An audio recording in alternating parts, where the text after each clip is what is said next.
mương là bàn đi là số mơ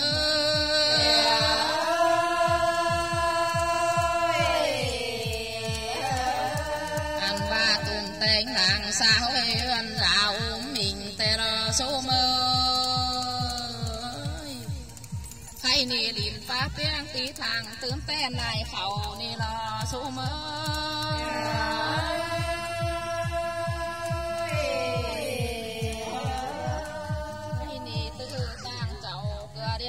cái mù bị qua nó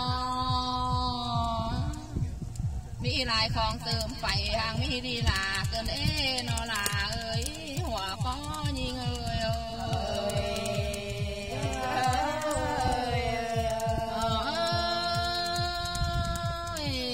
mưa tết chờ bàn ná làng nhau bàn ná sắp sắp nhạc đèo làng có bắt tinh sang hang tè lò số 10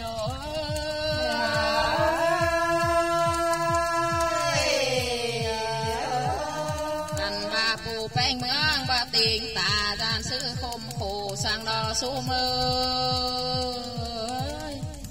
an ba làng có mòn khắp và sức hai phen mỹ lông cùng mẹ đào ló hòa có hao ơi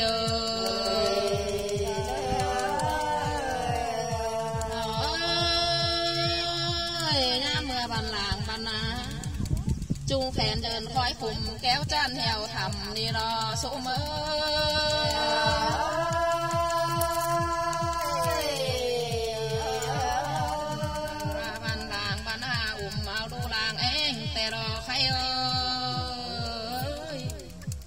bánh khương sao bà nhung nhôm lô là có mẹ thao khai ni cơn lệ số 10 ơi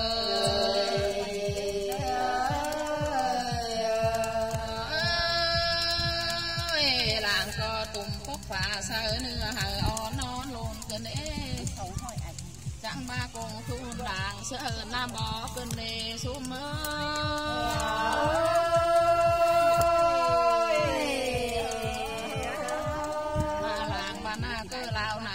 khoa bên bó xả hướng tè lò số 10 ơi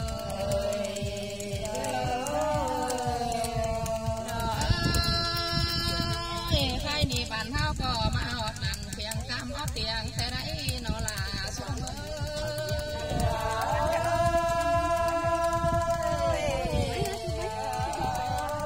ba làm phải cầm phái năn hoài lơ cô sùng đi lo số 10 ba hiện tơ nụ sầu khăn cô cú phải mày tè lò bé người ơi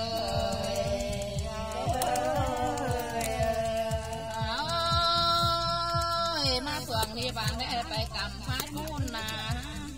trên mỏ lá lại sướng cho nên nó là ơi số mơ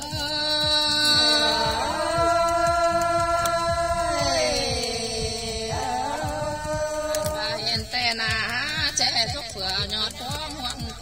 tè lò số mơ cà phê nặng phiền đông bàn náเป็นมาสันวันtè lò bé người ơi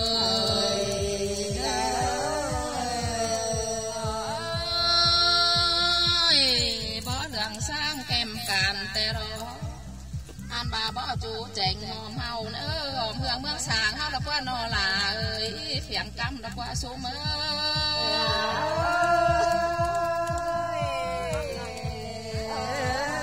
có xả lại này mà rú chăm sợ cần đi nữa rú chồng phương ni na ép học đại luôn tè lò số 10 sắp trong thành tờ này